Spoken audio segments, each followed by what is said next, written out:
क्रांति एक private school में सफाई का काम करती थी और उसका दिल करता था कि उसका बेटा भी इस स्कूल में पढ़े। तो उसने स्कूल के साथ साथ लोगों के घरों में भी सफाई का काम शुरू कर दिया और बेटे का इसी स्कूल में एडमिशन करवा दिया। और जब बेटे ने वहाँ अमीर बच्चों को देखा तो क्रांति से कहने लगा, माँ, यहाँ किसी को पता नहीं चलना चाहिए कि मैं एक सफाई करने वाली का बेटा हूँ, वरना मेरी बड़ी बेइज्जती होगी। अक्सर बच्चे वहाँ क्रांति का मजाक उड़ाते तो उसका अपना बेटा भी उनके साथ मिल जाता। उसका बेटा जब वहाँ से पढ़ कर निकलने लगा तो सारे स्टूडेंट्स के लिए एक फंक्शन रखा गया और जब उसके बेटे को ट्रॉफ़ी देने के लिए स्टेज पर बुलाया गया तो उसके होश उड़कर रह गए, क्योंकि सामने ट्रॉफ़ी देने वाली क्रांति ध्यान से पूरे स्कूल को देखे जा रही थी। जैसे जैसे वह स्कूल को देख रही थी, अपनी आंखें झपकना भूल गई थी। ऐसा लग रहा था कि जैसे स्कूल ना हो, कोई होटल हो जिसमें बड़ी बड़ी साफ़ सुथरी क्लासेस हों और उस पर लगे एसी, बच्चे यूनिफॉर्म में थे और टीचर्स भी काफ़ी वेल एजुकेटेड थीं। स्कूल तो चमचम कर रहा था, किसी शीशे की तरह चमक रहा था। अपनी सहेली के साथ वो यहाँ आई थी। कहने लगी, रज्जो, सच सच बता, ये लोग मुझे काम पर रख तो लेंगे ना? वो कहने लगी, हाँ हाँ, मेरी मैडम जी से बात हुई है, लेकिन देख, सफाई देख रही है ना, तो बस ऐसे ही चमचम करती सफाई करना। क्रांति कहने लगी, वो तो तू चिंता ना कर, सफाई तो मैं बहुत अच्छी करूँगी, लेकिन देख, मैडम जी से कहना नौकरी पक्की रखे मेरी। तुझे तो पता है जब से मुकेश के साथ हादसा हुआ था तो उसकी टांग टूट गई है। हमारे घर तो भूखे रहने की नौबत आ गई है। अपने फटे हुए दुपट्टे के किनारे से उसने आंसू साफ करते हुए कहा था। रज्जो कहने लगी, हाँ हाँ, मैंने मैडम जी से बात की है, अब चल चुप कर। वो उसे प्रिंसिपल के ऑफिस में ले गई, जहाँ फुल एसी चल रहा था, जहाँ एक मॉडर्न सी एक अधेड़ उम्र की औरत बैठी थी, जो कि प्रिंसिपल कम और फैशन की दुकान ज़्यादा लग रही थी। रज्जो ने अंदर आने की अनुमति मांगी तो मैडम ने दोनों को देखा था। कहने लगी, हाँ हाँ, अंदर आओ। रज्जो अंदर आ गई। मैडम साहिबा, ये है मेरी सहेली क्रांति। प्रिंसिपल एक नज़र क्रांति पर डाली थी। कहने लगी, साफ़ सफाई तो अच्छी करती है ना? तुम्हें पता है ना, मुझे हर टाइम अपना स्कूल बिल्कुल शीशे की तरह साफ़ चाहिए। रज्जो कहने लगी, जी मैडम साहिबा, सफाई तो ये बहुत साफ़ सुथरी करती है। प्रिंसिपल कहने लगी, ठीक है, इससे कहो कि काम पर लग जाए। ये कहकर उसने इंटरकॉम बजाया था और एक और नौकरानी आई जो उससे कहने लगी, सुरेखा, इस नई नौकरानी को अपने साथ ले जाओ और सफाई सुथराई के सारे काम बता दो। वो क्रांति को लेकर स्कूल में चली गई। सारे स्कूल की सफाई दिन में 4 बार होती थी। इसके अलावा नर्सरी के बच्चों के पैम्पर भी चेंज करने पड़ते थे। बहरहाल स्कूल की आन बान शान देख कर क्रांति के दिल में तो एक नई इच्छा ने जन्म लिया था। उसका अपना बेटा भी छोटा था, पढ़ने का शौकीन था, हालांकि अभी 3 साल का था, लेकिन कॉपी लेकर कुछ ना कुछ ऊट पटांग लिखता रहता था। और क्रांति ने उसे बच्चों वाली कुछ किताबें भी लाकर दी थीं। लेकिन जब से उसका पति हादसे का शिकार हुआ था, काफ़ी चिड़चिड़ा सा हो गया था। घर पर बैठ कर तंग आ चुका था, क्योंकि सारी जमा पूंजी ख़त्म हो चुकी थी। फिर क्रांति ने हिम्मत की और स्कूल में नौकरी कर ली। सुबह सुबह ही वो उठकर मुंह अंधेरे खाना बना लेती थी और स्कूल जाने से पहले मुकेश को और अपने बेटे को नाश्ता करवा कर आती थी। मुकेश बैसाखी के सहारे चल पाता था, इसलिए ज़्यादातर समय बेटे के साथ ही गुजारता था। वो एक घर में चौकीदारी करता था और अच्छे पैसे उसे मिल जाते थे। लेकिन एक बार उसी सेठ के किसी दुश्मन ने उनके घर पर फायरिंग कर दी। बदले में मुकेश को भी फायरिंग करनी पड़ी, तो गोली उसकी टांग पर लगी थी। उसके सेठ ने ऑपरेशन करवाकर उसकी टांग तो कटवा दी थी, लेकिन साथ नौकरी से भी निकाल दिया था। कहने लगा, मैं किसी अपाहिज इंसान को नौकरी पर नहीं रख सकता। हालांकि मुकेश ने गोली तो अपने सेठ को बचाने के लिए ही खाई थी, लेकिन गरीबों को पूछता ही कौन है। मुकेश घर पर अपाहिजों की तरह बैठ गया। बस 2 महीने की पगार के पैसे उसके सेठ ने देकर अपनी जान छुड़ाई थी। मुकेश को इस बात का बड़ा अफसोस था, लेकिन कुछ नहीं कर सकता था। बहरहाल क्रांति की नौकरी लगी तो घर आकर उसने ये खुशखबरी अपने पति को भी सुना दी। वो कहने लगा कि आज तक कभी तू दरवाजे के पास भी नहीं खड़ी हुई और आज तुझे मेरी वजह से नौकरी करनी पड़ रही है। वो कहने लगी, तो क्या हुआ, पति पत्नी दुख सुख के साथी होते हैं। आज तू तकलीफ़ में है तो क्या मैं तेरा साथ छोड़ दूंगी? उसकी इस बात सुनकर ना चाहते हुए भी मुकेश की आंखों में आंसू बह रहे थे। क्रांति ने अपने हाथ से आंसू साफ किए और कहने लगी, तू चिंता ना कर, जब तक हम साथ हैं हमेशा ही साथ रहेंगे, दुख में भी सुख में भी। और वैसे भी बहुत बड़े स्कूल में मुझे नौकरी मिली है, मैं सैलरी में से पैसे बचा बचा कर तुझे नकली टांग लगवा दूंगी, भला चंगा हो जाएगा तू। उसने एक झूठा आश्वासन मुकेश को दिया था। हालांकि जानती थी कि वो इतने पैसे जमा ही नहीं कर सकती, लेकिन दिल में ये इच्छा उभरी थी कि अगर उसका बेटा भी इसी स्कूल में पढ़ने लग जाए तो वो तो बड़ा होकर बड़ा आदमी बन जाएगा, तो इन दोनों पति पत्नी के दिन भी फिर जाएंगे। क्रांति को वहाँ काम करते 1 महीना हुआ था और इस 1 महीने में इस स्कूल की ठाट बाट और पढ़ाई देखकर और छोटे छोटे बच्चों को अंग्रेज़ी भाषा बोलते देखकर उसके दिल में तो यही इच्छा होने लगी कि वो अपने बेटे की भी यहीं से पढ़ाई करवाए। लेकिन ये नहीं पता था कि यहाँ की फ़ीस कितनी है। उसने सोचा मैं इसी स्कूल में काम करती हूँ, हो सकता है मैडम जी मुफ्त में ही मेरे बच्चे को स्कूल में दाखिल कर ले। अगर अच्छे स्कूल में पढ़ेगा तो बड़ा अफसर बनेगा, और अगर यूं ही गवर्नमेंट के स्कूल में उसे भेज दिया तो फिर अपने बाप की तरह चौकीदारी ही करेगा। वहाँ पर तो बच्चों पर ध्यान ही नहीं दिया जाता, बस मार कुटाई की जाती है। एक बार उसने बड़ी हिम्मत करके बड़ी मैडम के ऑफिस में जाने का फ़ैसला किया। वैसे भी 1 महीना हो चुका था। उन्होंने उसे सैलरी के लिए भी बुलाया था, लेकिन 2 दिन से वो काम में व्यस्त थी, इसलिए ना गई। वो मैडम जी के ऑफिस में गई तो दस्तक दी। वो कहने लगी, आओ आओ अंदर आ जाओ। फिर उन्होंने ड्रॉर खोलकर उसे सैलरी दी, जो कि 5,000 थी। उसने कहा कि मैडम जी आपसे एक बात कर सकती हूँ? वो कहने लगी, हाँ कहो, क्या कहना है? वो कहने लगी, मैं अपने बेटे को इस स्कूल में पढ़ाना चाहती हूँ। ये सुनकर मैडम ने अपना चश्मा ज़रा सा नीचे किया और उसे सर से पैर तक देखा और कहने लगी, देखो मेरी सलाह तुम्हें यही है कि यहाँ पर अपने बेटे का एडमिशन मत करवाओ। यहाँ पर पढ़ने वाले बच्चे बहुत अमीर घरानों से हैं और तुम्हारा बेटा हीन भावना का शिकार रहेगा। और दूसरी बात ये कि तुम यहाँ की फ़ीस भी नहीं भर सकोगी। वो कहने लगी, मैडम जी कितनी फ़ीस है? मैडम कहने लगी, हर बच्चे की फ़ीस 8,000 है।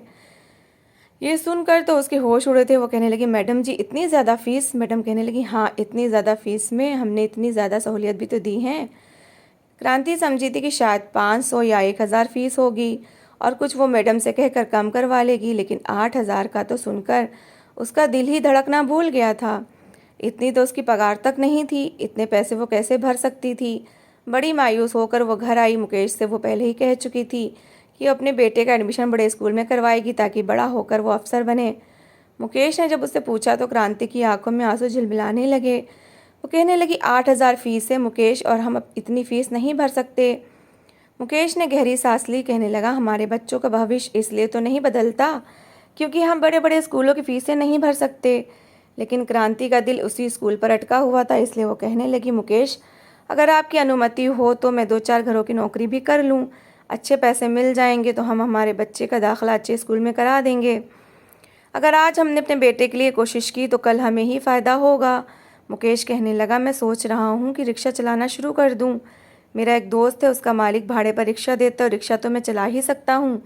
तो ऐसा कर, अपनी मैडम जी से बात करके बच्चे का दाखिला करवा दे। हम दोनों मेहनत करेंगे तो बच्चे की फ़ीस का इंतज़ाम भी हो जाएगा। ये बात सुनकर वो और खुश हो गई थी। मुकेश ने रिक्शा चलाना शुरू कर दिया। क्रांति ने 2 घरों का काम और पकड़ लिया था। स्कूल से वापस आती तो 2 घरों में नौकरी के लिए निकल जाती, फिर शाम को ही घर पहुंचती थी। बेटा फ़िलहाल मुकेश के साथ रिक्शे में ही बैठा रहता था और हाथ में किताब पकड़े पढ़ता रहता था। ज़बानी ABCD और 1 2 3 तो मुकेश भी उसे पढ़ा देता था। उसका बेटा काफ़ी बुद्धिमान था, इसलिए दोनों पति पत्नी ने पैसे इकट्ठे करके एडमिशन फ़ीस भरी और अपने बेटे का दाखिला उसी इंग्लिश मीडियम स्कूल में करवा दिया। वहाँ का यूनिफॉर्म, वहाँ की किताबें, वहाँ की पेंसिल, कलर, हर चीज़ अंदर से मिलती थी और 3 गुना की कीमत पर मिलती थी। दोनों पति पत्नी ढेर सारे पैसे लेकर गए थे और समझते थे कि पैसे बच जाएंगे, लेकिन क्रांति को उधार करना पड़ा और कहने लगे, मैडम जी अगले महीने की पगार से काट लेना। बहरहाल अगले दिन से उसका बेटा स्कूल जाने लगा। दोनों पति पत्नी बहुत मेहनत करने लगे थे। कभी कभी तो ऐसा होता कि उसकी फ़ीस भरने के बाद घर में बस इतने ही पैसे बचते कि 20 दिन का राशन आ जाता था।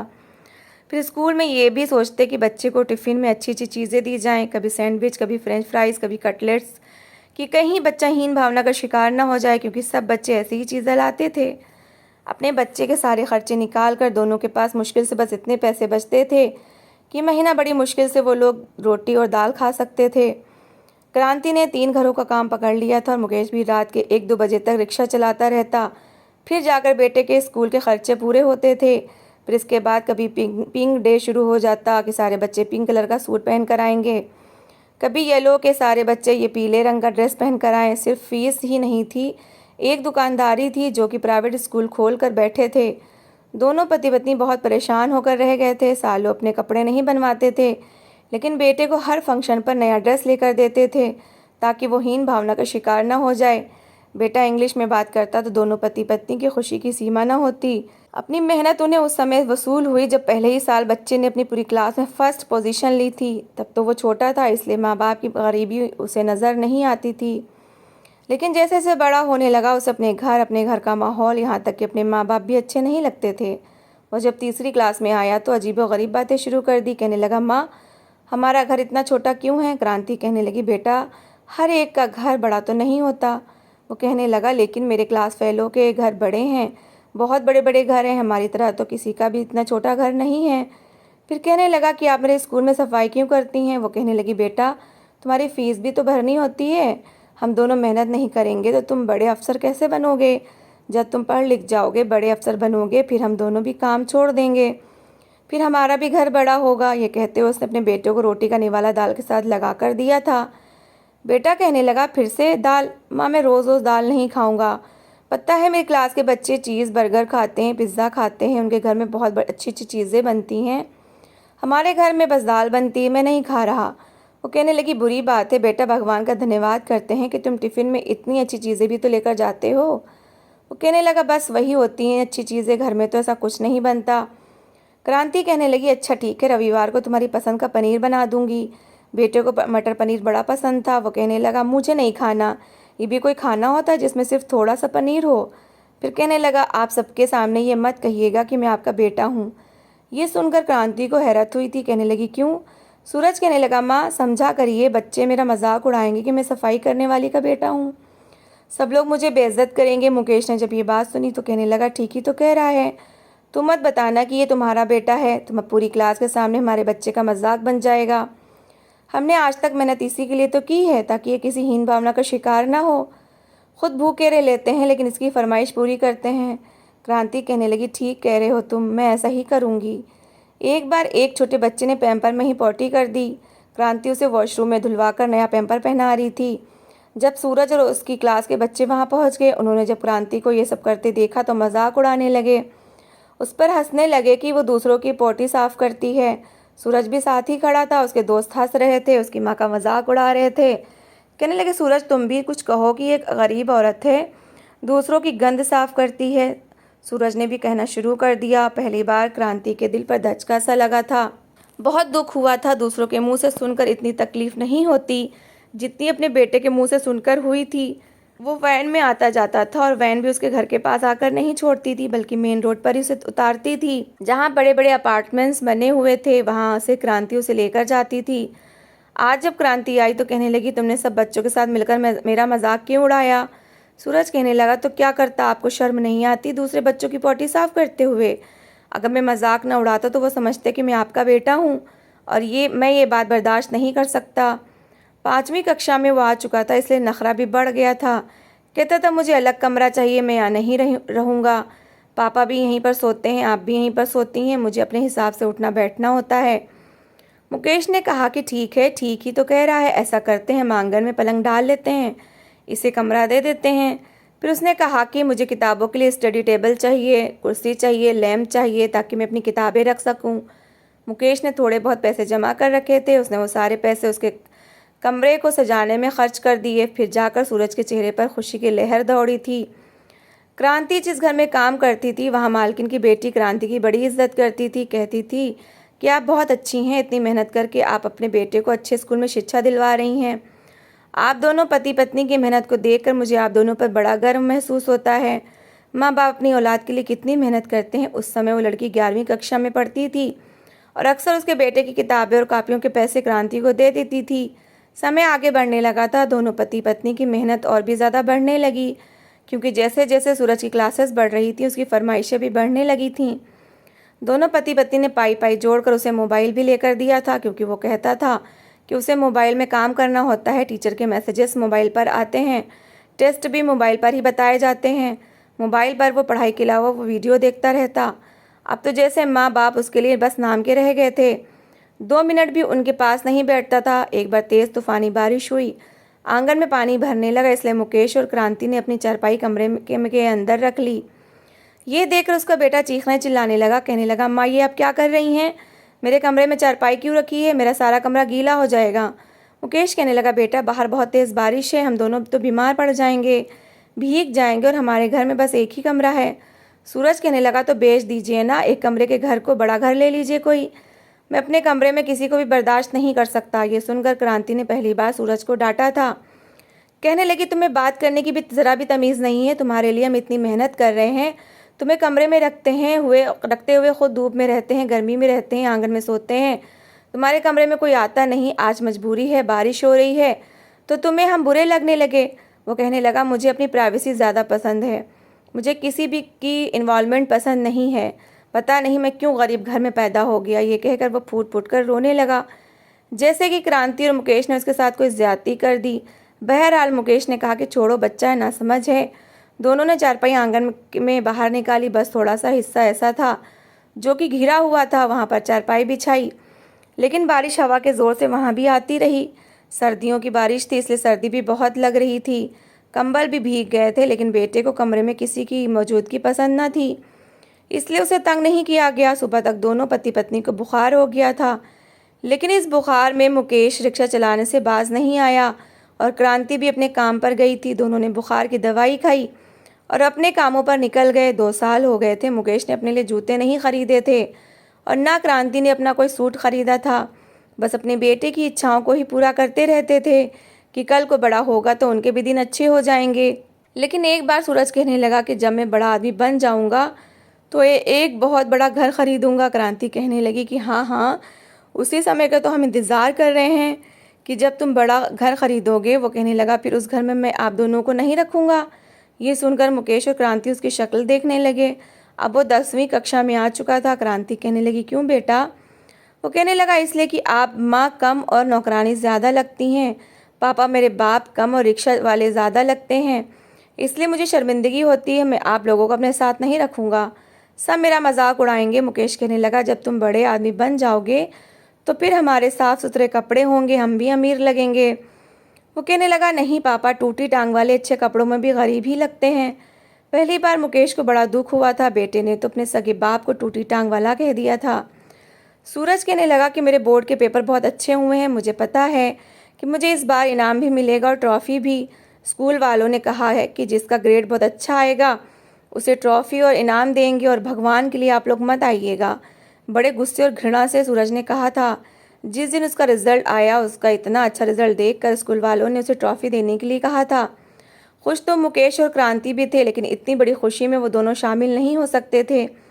क्रांति का दिल अंदर से मचला जा रहा था। उसने पूरे स्कूल की सफाई की, लेकिन जब रिजल्ट अनाउंस होने लगा और ट्रॉफ़ी दी जाने लगी तो वो भी इस हॉल के कोने में खड़ी हो गई ताकि अपने बेटे को ट्रॉफ़ी लेता हुआ देख सके। बिल्कुल दरवाजे के पास खड़ी वो अपने आंसू साफ कर रही थी। सबके माता पिता इस हाल में मौजूद थे, लेकिन जब उसने देखा कि सूरज को ट्रॉफ़ी देने के लिए आने वाली लड़की वही थी जिसके घर में वो काम करती थी और वो सूरज की किताबों के लिए पैसे दिया करती थी, उसे देखकर क्रांति को हैरत हुई थी। फिर उसने सोचा कि जितनी मेहनत वो करती थी, जाहिर है अब तो वो कोई बड़ी अफसर बन चुकी होगी, क्योंकि लड़की की उम्र बढ़ चुकी थी और शायद शादीशुदा भी थी। क्रांति ने वहाँ काम छोड़ दिया था क्योंकि वो लोग कहीं और रहने लगे थे। ट्रॉफ़ी देने के लिए उसी को बुलाया गया था। जब ट्रॉफ़ी के लिए सूरज का नाम पुकारा गया और सूरज बड़े घमंड के अंदाज में सीढ़ियाँ चढ़ता हुआ अपनी ट्रॉफ़ी लेने गया तो वो कहने लगी, तुम्हारे माता पिता कहाँ हैं? अपने माँ पापा को बुलाओ, असल ट्रॉफ़ी के हकदार तो वो हैं जिन्होंने मेहनत की तब तुम इस स्थान तक पहुँचे हो। वो कहने लगा कि मेरे माँ पापा ज़रूरी काम से दूसरे शहर गए हैं, लेकिन वो सामने खड़ी क्रांति को देख चुकी थी और ये भी जानती थी कि सूरज क्रांति का बेटा है। कहने लगी, क्रांति इधर आओ। ये सुनकर क्रांति बुरी तरह से घबरा गई थी। नहीं में सिर हिलाने लगी। फिर क्रांति डरते हुए स्टेज तक आई थी। जानती थी कि उसका बेटा उसे बहुत बुरा भला कहेगा। दिल में खुद को कोस रही थी कि अंदर ही क्यों आई। फिर उस लड़की ने सबके सामने कहा कि सूरज क्रांति का बेटा है।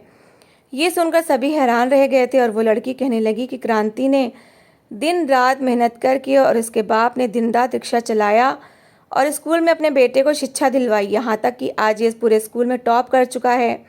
इस लड़के की मेहनत के पीछे इसके माँ बाप की असल मेहनत छुपी है, जिन्होंने मेहनत करके अपने बेटे को इस इंग्लिश मीडियम स्कूल में शिक्षा दिलवाई और इसे एहसास भी नहीं होने दिया कि अब वो एक गरीब माँ बाप का बेटा है। असल हकदार तो इस ट्रॉफी की क्रांति और उसका पति है, और हमें ऐसे लोगों पर गर्व होना चाहिए जो मेहनत मजदूरी करके अपने बच्चों को इस मुकाम पर देखने के लिए उनका अच्छे स्कूल में एडमिशन करवाते हैं। इसलिए मैं चाहती हूँ कि सब लोग क्रांति के लिए खड़े होकर तालियां बजाएं, उसे इज्जत और आदर दें क्योंकि ये इसी काबिल है। ये सुनकर सब लोग खड़े होकर तालियां बजाने लगे। तालियों की आवाज़ें गूंजने लगी। ये कहा जाने लगा कि ये एक बेस्ट मदर है, ये सुनकर क्रांति खुशी के मारे रोने लगी। सूरज ने पहली बार अपनी माँ को सीने से लगाया था, फिर रो रोकर माफ़ी मांगने लगा। कहने लगा, मुझे माफ़ कर दो माँ, मैंने आपकी कदर ही नहीं की, लेकिन अब मैं आपको कामयाब इंसान बनकर दिखाऊंगा कि आपको मुझ पर गर्व होगा और कभी भी आपको अकेला नहीं छोड़ूंगा। उस लड़की ने सूरज को एहसास दिला दिया था कि वो अपने माँ बाप के बगैर कुछ भी नहीं था। बच्चे समझते हैं कि हम जीनियस हैं, लेकिन ये नहीं जानते कि उनकी कामयाबी के पीछे उनके माँ बाप की कितनी मेहनत होती है। भगवान के लिए अपने माँ बाप की कदर करें, उनकी गरीबी पर शर्मिंदा मत हो। गरीब होना कोई गाली नहीं है। तो दोस्तों, इस कहानी को लेकर आपकी क्या राय है, कमेंट बॉक्स में ज़रूर बताएं। और अगर कहानी अच्छी लगी हो तो प्लीज़ इसे लाइक करें। अगर आपने अभी तक हमारे चैनल को सब्सक्राइब नहीं किया तो ज़रूर कर लीजिए। तो मिलते हैं ऐसी ही एक मोटिवेशनल कहानी के साथ। Thanks for watching.